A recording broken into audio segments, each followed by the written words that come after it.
बुलंदी देर तक कब किसी के हिस्से में रहती है, बहुत ऊंची इमारत हर घड़ी खतरे में रहती है। ये ऐसा कर्ज है जो मैं अदा कर ही नहीं सकता, मैं जब तक कर न लौटूं मेरी माँ सजदे में रहती है। और इसके बाद मैं दावत देता हूँ निगारे जो दोख्तर हैं नज़ीरुल हसन साहिब, वो अपने वालिद के लिए जो जज्बात इस अहम दिन के मौके पर रखती हैं, वो उनका इज़हार ख्याल करना चाहती हैं।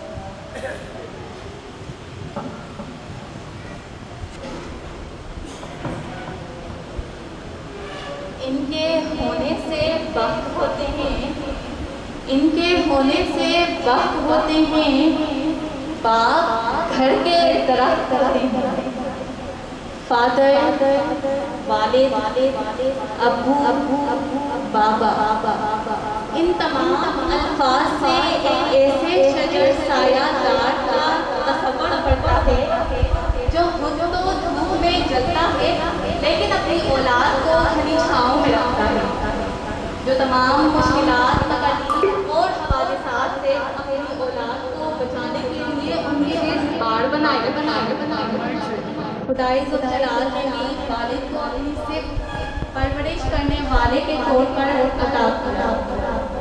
परवरिश करने के इस अमल में एक बाप पूरा हो जाता है, उसके चेहरे पर झुर्रियाँ पड़ जाती हैं, लेकिन औलाद की तरबियत और माशरे में उसको बेहतर मुकाम दिलवाने के लिए उसका जज्बा हमेशा जमा रहता है। मर्द बढ़कर माशरे में एक बेटी का वालिद से रिश्ता हमेशा अहमियत का हामिल रहा है। बाप बेटी के लिए चादर भी है और चार दीवारी भी है। हमें पढ़ाओ ना रिश्तों की कोई और किताब, हमें पढ़ाओ ना रिश्तों की कोई और किताब, पढ़ी हैं बाप के चेहरे की झुर्रियाँ हमने। सामईन ज़ीवकार, आज की ये तकरीर मेरे वालिद गिरामी जनाब नज़ीरुल हसन साहब की शोबे तदरीस के लिए 42 साल खिदमत की तकमील के मौके पर इनकार करती है। बाप वालिद माँ के साथ औलाद का पहला उस्ताद भी होता है, और मेरी खुशनसीबी तो देखो कि मैं एक ऐसे वालिद की बेटी हूँ जो खुद एक उस्ताद भी हैं। मेरे वालिद साहब नहायत शकीक इंसान हैं। वालिद साहब खुश अखलाक, खुश लिबास, साफ गो और तालीम दोस्त इंसान हैं, जिसका मुशाहिदा और मुज़ाहिरा आप लोगों ने कर ही लिया होगा। उनके स्कूल की बढ़ती हुई तादाद और वालिदैन का स्कूल पर एतमाद से आप इस बात का अंदाज़ा लगा सकते हैं। बाबा की मेहनतों का ही समर है कि आपका स्कूल सर्कल वफा के टॉप स्कूल की फहरिस्त में शामिल है। वालिद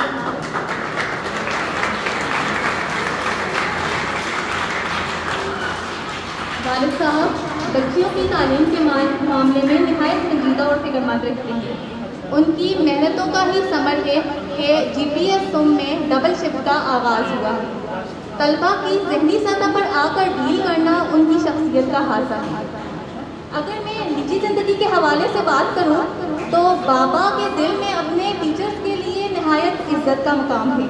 कुछ दिन पहले ही बाबा अपने टीचर से मिले और घर आकर हमें बताने लगे कि जब मैं अपने टीचर के गले लगा तो मुझे एक अजीब से सुकून का एहसास हुआ। ऐसा सुकून मिला कि मैं उनसे लिपट कर ही रहना चाहता था। बाबा बला के मेहमान नवाज हैं।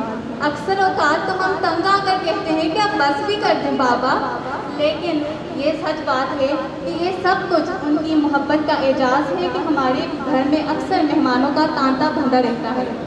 बाबा का मौक़िफ़ है कि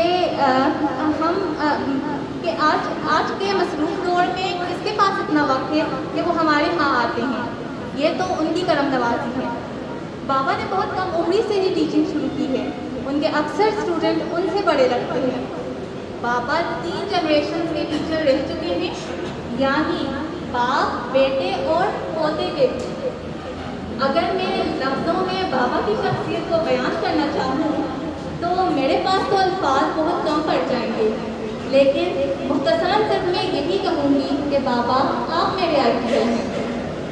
रहबर भी ये हमदम भी ये हमारे, रहबर भी ये हमदम भी ये हमारे, उस्ताद ये कौमों के हैं मेमार हमारे।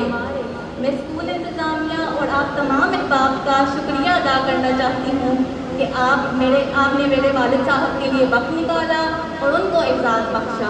बहुत बहुत शुक्रिया। पाकिस्तान जिंदाबाद। मेरे बाबा